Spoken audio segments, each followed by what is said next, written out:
you very much. Thank you very much. Nice to be here. Try the meal. My direction, the Centers for Disease Control and Prevention.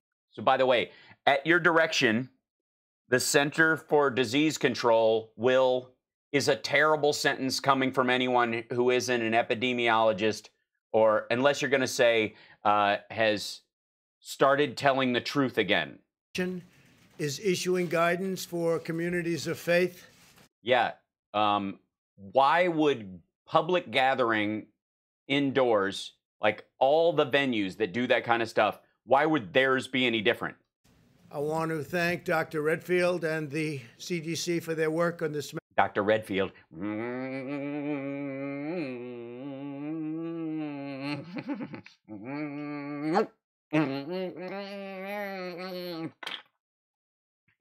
Thank you, Master. And all the other work they've been doing over the past, what now seems like a long period of time. It is a long period of time, but it's not compared to, oh, I don't know, when is it, 1917? Today I'm identifying houses of worship, churches, synagogue. One synagogue. The churches are great, but I'm picking one synagogue. The Jews only get one place. And mosques. Oh, multiple mosques. One synagogue. As essential places that provide essential services. Yeah, they're not. You can pray on your own.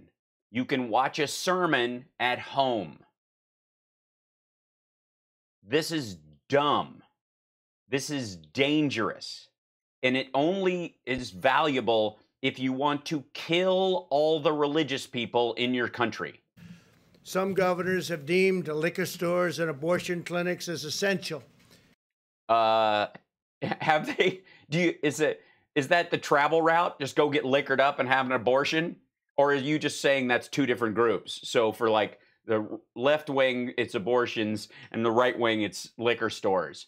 Okay, a store, liquor store, a store of any sort that practices, that sells anything besides liquor. I don't know if there's any. I mean, are mixers considered essential calories? What? And abortion centers are single interactions between a doctor and a patient. So, and they're timely surgical procedures, especially if it's going to cause the woman to die and never be able to have another child that is viable if the fetus isn't viable, those kind of things. Not that you give a crap, but we're getting into the deep reads here. But those are single one-to-one paced medical clinics. Stores like any other small stores have, limitations on how many people can be inside. And I'm with you on, if you want to say liquor stores aren't essential, cool. But why would you want 250 religious people in a room together during a contagion unless you wanted 250 dead religious people? But I'm sorry, that's not true. Considering the asymptomatic spread. And if you just wanted the 10 or 20 people in the church with comorbidities to die and 60 other people to have permanent lung and liver damage. Left out churches and other houses of worship. Yeah, because you don't have to get your religious tires rotated. It's not right. Is it? Really? It's not right wing, maybe. So I'm correcting this injustice and call. It's an injustice. It's an injustice, guys. It's an injustice. Because singing and breathing out and coughing all over your neighbor for 2 hours is essential. Houses of worship essential. Yeah, they're essential. They're not essential industries, though. Can you not pray at home? Is your faith only valuable when it's group-oriented? And believe me, I'm for churches being open as soon as they can safely. That's not what this is. You're just bum rushing this to kill a bunch of old people. Call upon governors to allow our churches and places of worship to open right now. Hi, stupid. Here's a good idea. Instead of having one large gathering, you do spaced gathering like you're doing in this room right here. And the preacher who doesn't work the rest of the week can have 6 sermons on Sunday but in smaller groups, so fewer people will die. And they can wear masks in church, by the way. If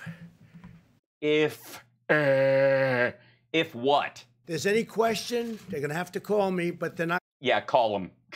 If there's any question that churches can't spare about 24 old people a month for the next 3 months, Going to be successful in that call. they're not going to, what? These Wait, what? They're not going to be successful in that call? They're not going to convince you otherwise? Like if they go, hey, hi, yeah, we're worried about our congregation's dying. They're going to have to call me, but they're not going to be successful in that call. Oh, so you're not taking the calls in good faith, let's say. These are places that hold our society together and keep our people united. In what? Contagious disease? How in the world would a pastor or a preacher or a priest or an imam or a rabbi in good faith, no pun intended, bring all these people into one room, and especially because most congregations favor older people anyways, The people. and just let them die? Like, they should be allowed to kill off as many of the weak and sick amongst them. Obviously, the healing, the spiritual healing thing hasn't been, working aces. So maybe it's just time to just go with God. I mean, there's big bucks in funeral services. I'm saying that's a side industry that a lot of preachers get. Maybe they're just trying to drum up business. People are demanding to go to church and synagogue, go to their mosque. Many millions of Americans embrace worship as an essential part of life. Yeah, you do realize you don't need a building for worship, right? Are they afraid that people will realize that? Boy, it's so much easier being polytheistic like myself. I can go just about anywhere.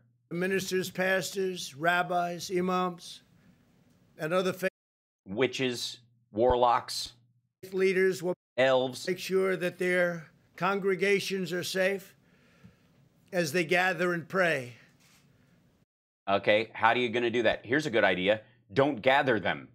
I know them well. Do you? Do you? I've met both Corinthians. They're lovely people. They love their congregations. They love their.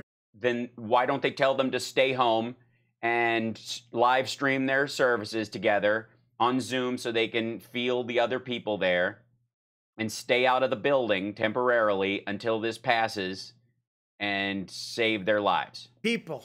They don't want anything bad to happen to them. Thanks, Natalie. I dug them out for you. The other ones are, it's a Nerd Halen shoot we're doing, and I couldn't find another pair.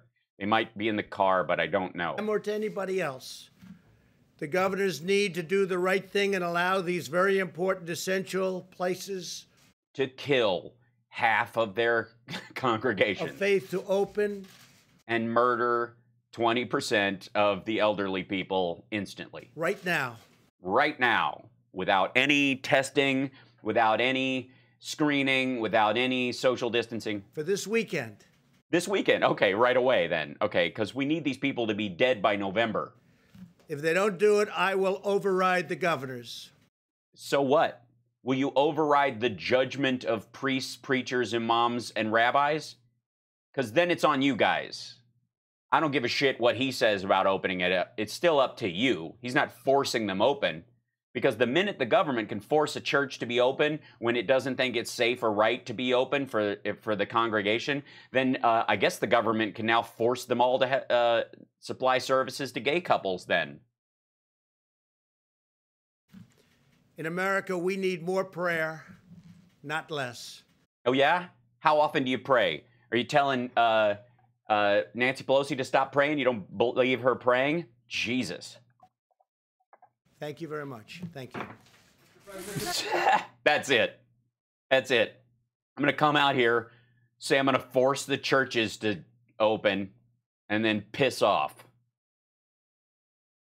No Bible verse? I'm kidding.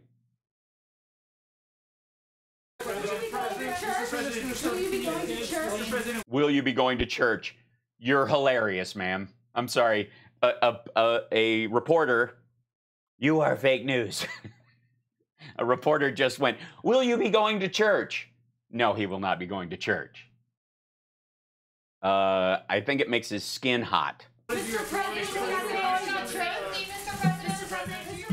All right, everyone. Oh, and Kellyanne Conway was there. What, as a spotter? It's a pleasure to join you today. That was a great announcement. Wait a minute. It's a pleasure to join you today. She said she would never lie. From President Trump. I'd like to introduce Dr. Birx right now.